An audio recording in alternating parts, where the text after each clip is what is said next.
ഹേ friends, welcome back. നമ്മൾ പിന്നെയും തിരിച്ചെത്തിയിരിക്കുന്നു. നമ്മളിപ്പോൾ പെട്ടെന്നാണ് വീഡിയോസൊന്നും സാധാരണ ഇങ്ങനെ വീഡിയോസും ഇടാറില്ല. എനിക്ക് തോന്നുന്നു ആദ്യമായിട്ടാണ് നമ്മളൊരു ദിവസം കഴിഞ്ഞിട്ട് അപ്പം തന്നെ വീഡിയോസും സാധാരണ 2-3 ദിവസം കഴിഞ്ഞിട്ട് വീഡിയോസ് ഇടാറുള്ളൂ. അപ്പോൾ നമ്മൾ പുതിയൊരു മിനി സീരീസ് അനൗൺസ് ചെയ്യാണ്.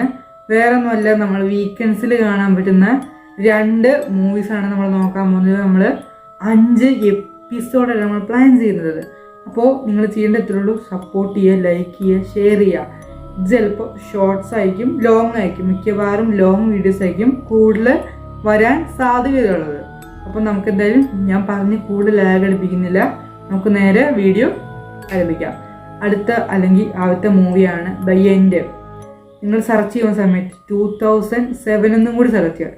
2007 എന്നും കൂടി സെർച്ച് ചെയ്യുക, സിനിമ കിട്ടും.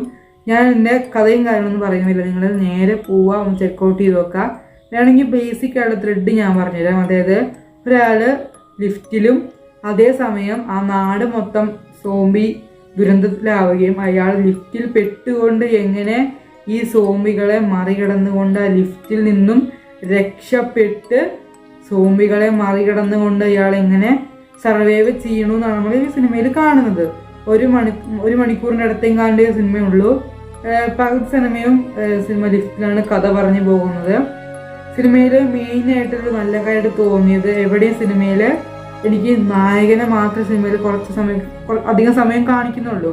വേറെ കഥാപാത്രങ്ങൾ വന്ന് പോകുന്നുണ്ടെങ്കിൽ പോലും നായകനെയാണ് മെയിനായിട്ടും കാണിക്കുന്നത്. എന്നാൽ പോലും അങ്ങനെ ഫുൾ ടൈം ഒരു നായകനെ മാത്രം കാണിച്ച് എവിടെയും ലാഗ് അടിപ്പിച്ചായിട്ട് തോന്നില്ല. കാരണം ആ സിനിമയുടെ ആ സോംബി ആ എലമെന്റ് തന്നെയായിരുന്നു. കാരണം നല്ലൊരു ത്രില്ല് അല്ലെങ്കിൽ ഒരു ഇത് കൊണ്ടുവരാൻ സാധിക്കുന്നുണ്ട്. നായകനെ മാത്രം കാണിച്ചുകൊണ്ടല്ല പോകുന്നത്, പകരം അയാൾ ആ സോംബിയിൽ നിന്നും എങ്ങനെ രക്ഷപ്പെടാൻ നോക്കുന്നു. അവനകത്ത് ആ കുഞ്ഞ് സ്പേസിനകത്ത് കൊണ്ട് അയാൾ എങ്ങനെ അവരെയൊക്കെ മറികടന്ന ലിഫ്റ്റിന്റെ പുറത്തെത്തുന്നു എന്ന് കാണിക്കുന്ന ആ സംഭവങ്ങൾ അയാൾ ചെയ്യുന്നതും അയാൾക്ക് സംഭവിക്കുന്നതും. മെയിനായിട്ട് നമുക്ക് വേറെ കാര്യം എടുക്കാം. അതായത് ഒരു മനുഷ്യന്റെ ദേഷ്യം വേണമെങ്കിൽ എന്ത് പറയാം. അതായത് എത്ര നേരമാണ് ഇങ്ങനെ കുറേ പേര് വരുന്നു, ദേഷ്യം, സങ്കടം, വിഷമം. അതായത് നിങ്ങൾ ആലോചിച്ച് നോക്കുക, നിങ്ങൾ ജോലിക്ക് പോകുന്ന സമയത്താണെങ്കിൽ ഉണ്ടാവും നിങ്ങൾക്ക് എന്തൊക്കെ ഉണ്ടാവും ഫീലിങ്സ്. ഭാര്യ വീട്ടിലൊറ്റയ്ക്കാണ്, ഭാര്യയ്ക്ക് വല്ലതും പറ്റിയോ, ഇപ്പം എന്താണ് സംഭവിക്കുന്നത്, മരിക്കുമോ, വേറെ ആരെയും കാണുന്നില്ല, എല്ലാവരും സോംബികൾ, പുറത്ത് എന്താണ് നടക്കുന്നത്. അങ്ങനെ വേണമെങ്കിൽ നമുക്ക് സിനിമയെ കൂട്ടാം.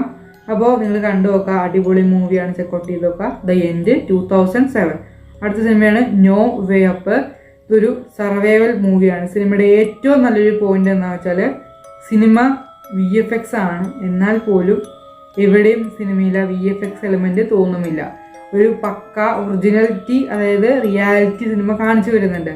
ഇവിടെ മെയിൻ ത്രെഡ് ഇത്രേ ഉള്ളൂ. അതായത് ഒരു പ്ലെയിൻ വെള്ളത്തിലോട്ട് ക്രാഷ് ആവുകയും അവരവിടെ നിന്ന് എങ്ങനെ രക്ഷപ്പെടാൻ നോക്കണമെന്നാണ് സിനിമയുടെ മെയിൻ ത്രെഡ്.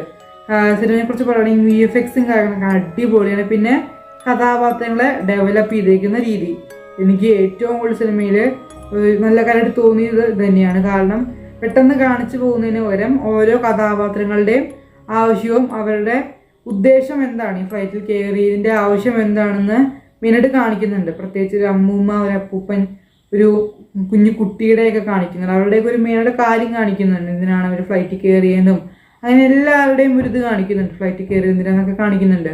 ചെക്കൗട്ട് ചെയ്ത് വെക്കുക. നോ വേ അപ്പ് കഴിഞ്ഞ വർഷം 2023 സിനിമയാണ്.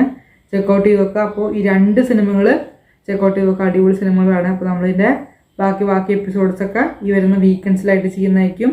സമയം ഞാൻ പറയുന്നതാണ്, 9 മണി 10 മണി സമയത്തിലായിരിക്കും വരാൻ പോകുന്നത്. വീഡിയോ ഇഷ്ടപ്പെടുന്ന ലൈക്ക്, ഷെയർ, സപ്പോർട്ട് ചെയ്യുക. ബൈ.